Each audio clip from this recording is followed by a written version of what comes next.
Thank you very much, Ralph. Thank you, Arnoud, for inviting me to this meeting and for organizing this for the 14th time, as I understand.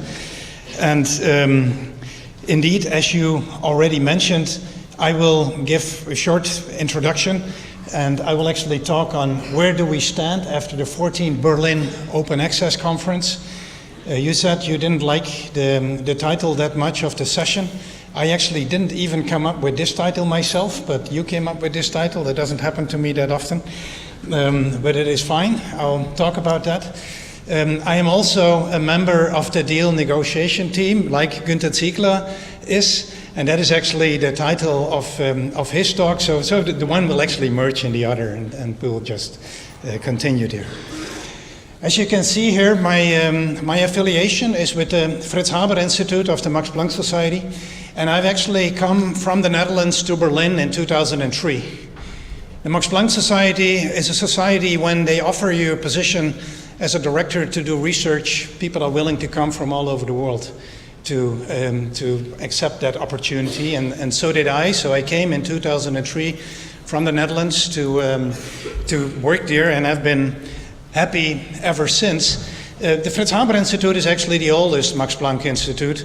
It's doing research on borderline between chemical physics, physical chemistry.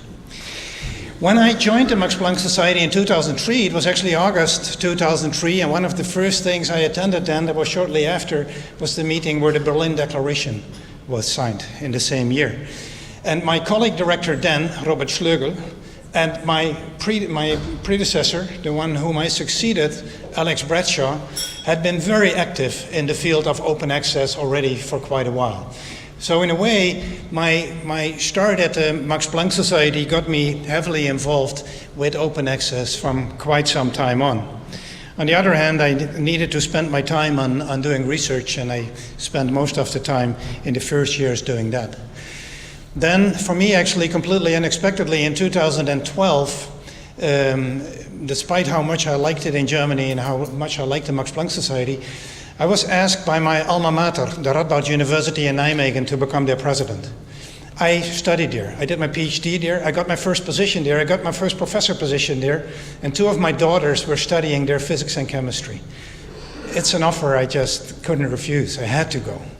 And so many people didn't understand that. I left Germany with pain in my heart. I left the Fritz Haber Institute with pain in my heart.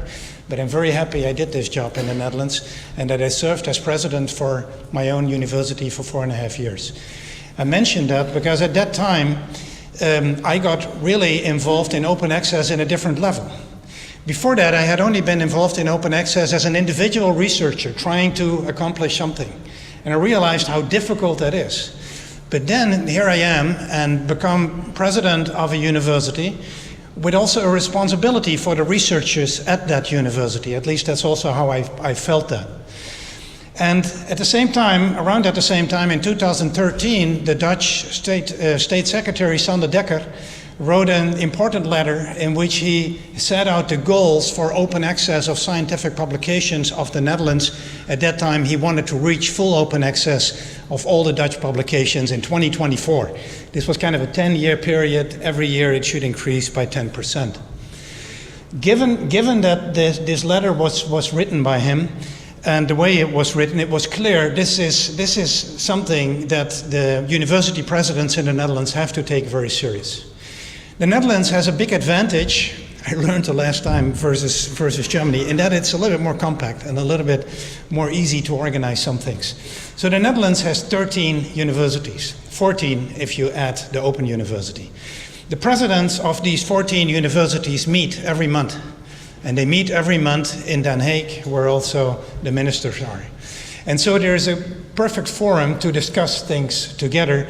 And in one of those meetings in 2013, I brought up the issue that given this statement of the State Secretary, we have to take this serious, we have to do something here, and we should no longer let the negotiations with the publishers been done by the directors of the library, but the university management should take that upon them.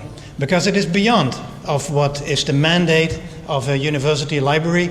It also involves the researchers that now, for instance, pay their APCs out of their research budget and out of the library budget. So we then quickly agreed in the Netherlands that we had to do this, and then actually two of the presidents were asked to take the negotiations upon them. So this was Koen Becking, the president of Tilburg, who headed the negotiations with Wiley and with Springer Nature, and the task fell upon me to perform the negotiations with Elsevier and with the ACS, amongst others. So also in the Netherlands, we had the philosophy, we try to negotiate mainly first with the bigger publishers, see if we can bring a change about. And so that went on. That started in 2013. You have certainly heard about the developments in the Netherlands in open access, the different contracts that were made. I was then happy, after I had served 4.5 years at my university, to get the opportunity to come back to Max Planck. I think I'm the only Max Planck director that has been called to service twice by the Max Planck Society. So I got reappointed in my former position, and I'm now back at the Max Planck Society. Then, at the same time, of course, these negotiations in Germany were going on, and the deal negotiations started in 2016. So one of the first calls I got in 2017 was from the president of the Max Planck Society asking me whether I wanted to be the representative of the Max Planck Society in the deal negotiation team and participate in the deal negotiations. And I was very happy to do so. I then realized quickly that it was something strange going on. I realized that if we have these negotiations in Germany, I was actually sitting on the other side of the table with the same team from the publisher house that I had already met in the Netherlands. But from the side of Germany, all the people on the team were completely different and novices in this business. And I thought, this is kind of strange. We should better inform ourselves. We should better coordinate these efforts. Out of that came that in May of this year, we decided that the negotiation teams that negotiate with the publisher in the various countries. So in the Netherlands, we already had national contracts for quite a while and open access components since 3, 4, 5 years now. There are other countries that do similar things. But we felt that it was needed that these negotiation teams from the different countries would exchange information and team up. We had a first meeting of this in May of this year in the offices of the Hochschulrektorenkonferenz in Berlin, where we also invited Robert Jan Smits, because Robert Jan Smits in May had just been appointed as the special envoy on open access of the EU. We redid this at a Berlin meeting. So I'm actually supposed to only tell about the Berlin meeting, which was on December 2, 3, and 4. But actually there was a day before that, the Sunday on the 2nd, where the different teams of the various countries that negotiate with the publishers met. And this was important to just exchange experiences concerning the negotiations. And of course, these negotiations, we focused in our exchanging experiences mainly with the major publishers that are listed here, Elsevier, Springer Nature, Wiley, but also ACS, RSC, and Taylor Francis. And one thing we learned there is how similar we viewed this from all the different countries all around the world. How we were all told, no matter what country we came from, that we should be very careful to make our contracts with the publisher public, because then we would find out that we actually had the best deal. And the best deal you don't want to make public. This also happened for South Africa, actually. It doesn't only happen for countries in Western Europe, it also happened for South Africa. It was an eye-opener to us, and we agreed to strongly align the negotiation teams in the different countries, and not only in Europe. Asia was represented here. There was a very strong delegation of China at the table. We decided that we have to exchange these experiences and inform each other better so that we also know what we're up to. We also exchanged standpoints from the various countries on open access policies and how to handle it. And in particular, we also exchanged experiences concerning cancellation decisions, which are always difficult to make because you feel it's difficult to keep your research scientists on board, but we also felt every now and then we might be in a situation that we have to do this, and we exchange actually best practices in post-cancellation situations from the different countries. And as you know, for instance, Sweden has cancelled the contract with Elsevier already for quite a while. Then the real conference started on the Monday and the Tuesday. The title of the conference was really, again, aligning strategies to enable open access. It started on the second day with an opening address by Martin Straatman, the president of the Max Planck Society. We had a hall about as nice as this one in the Hanak House, where we had about 170 participants from 37 countries. And we also felt we need to do something different. These open access conferences had started to a large extent in informing each other on open access policies, trying to get more countries on board and on these ideas. But we felt that this year we need to make somehow the next step. We need to not only be talking among ourselves, but we need to invite the publishers. We need to invite the major publishers to this event to confront them with the questions from our field, with the wishes that we see, and also from our side to try to understand the standpoint of the publishers. So we really felt that we had to open up. This had never happened at this Berlin series of conferences, and as you saw from the title, this was the 14th in a row. So we invited indeed the CEOs of the 3 largest subscription publishers, and Brian Napak couldn't come by himself, and Guido Hermann gave the presentation on behalf of Wiley. Bedran Mobat and Daniel Ropers were there to give a presentation and to then also be in discussion with an international assembled panel. So what did we do during this open access 2 days? There were also other discussions. We asked also other open access publishers. We had, for instance, a presentation from Copernicus. We chose Copernicus because it's one of the important publishers for the MPG. It's one of the top 20 publishers of the MPG. It's completely located in Germany, in Göttingen actually. Is in a particular field, geosciences, 41 open access journals, and really top journals in their field. So there's nothing with quality or whatever that you can complain about there. The number of discussion papers and articles are given. This discussion paper is kind of this new model where papers are available online for a while and input is used.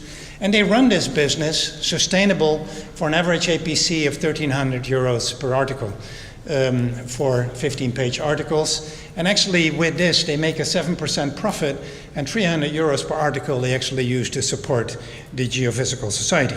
It was interesting to hear this presentation to see what people can do in this field. But the most important part of the meeting was actually to align different strategies, to talk about different things, and to align among open access initiatives, for instance. So already mentioned was a few times the Open Access 2020, the OA 2020 initiative. We concluded that the goals and what we want to reach and some details might be different, but rather than fighting about the details, we should agree on the final goals and what we want to reach.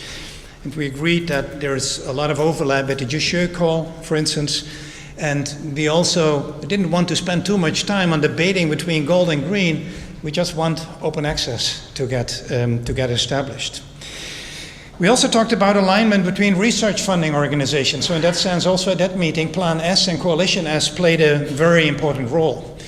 And there, it was publicly vowed by the representative Xiaoling Zhang from China that China, as we saw in the statistics earlier this morning, China just surpassed the US as the country with the largest number of publications per year.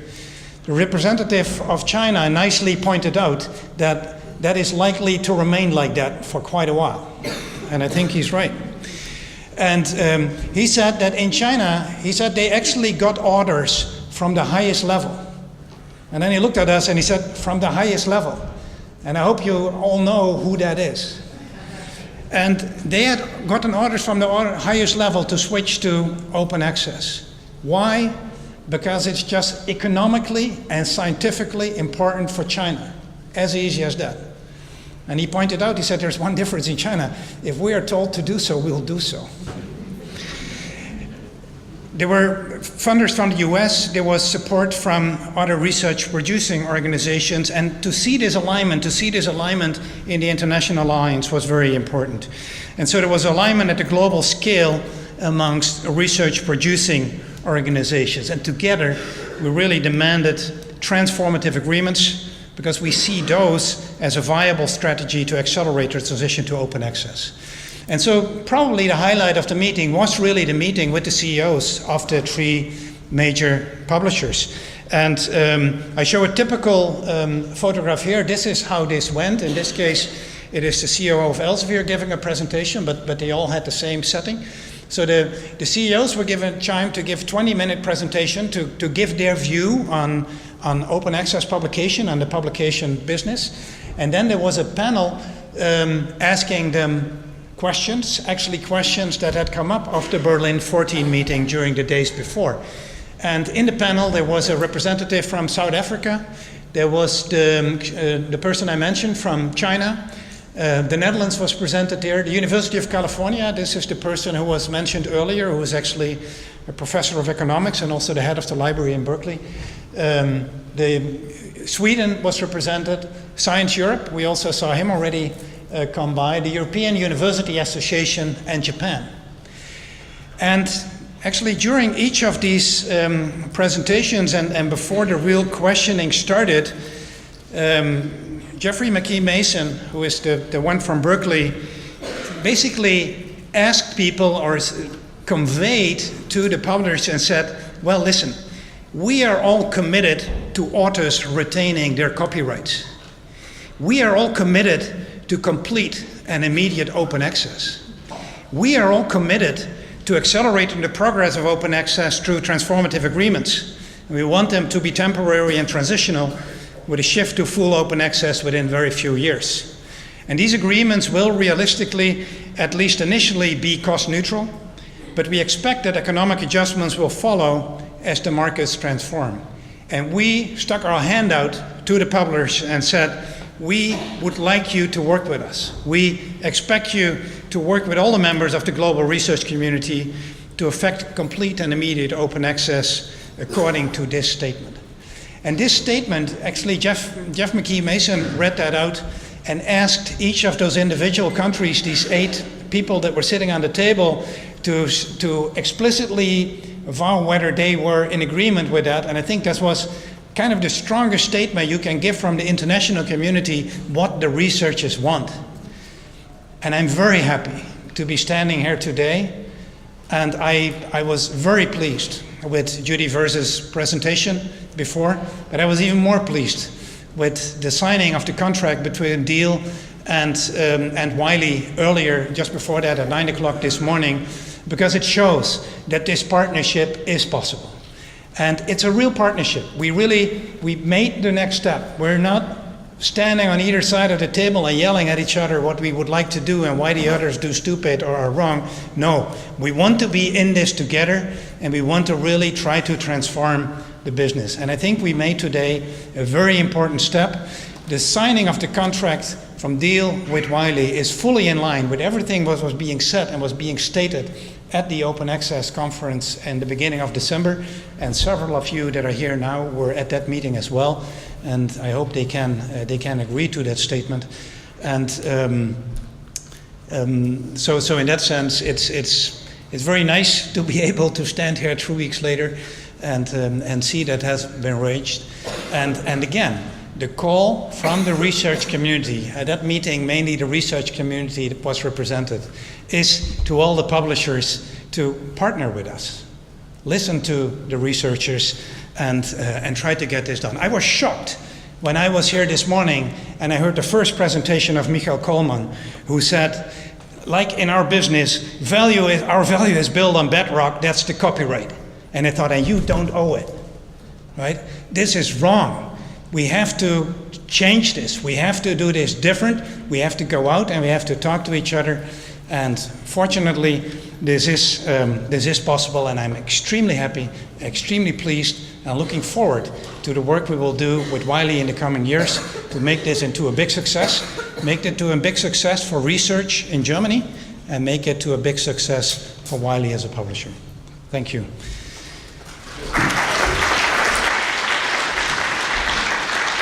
you just want to continue?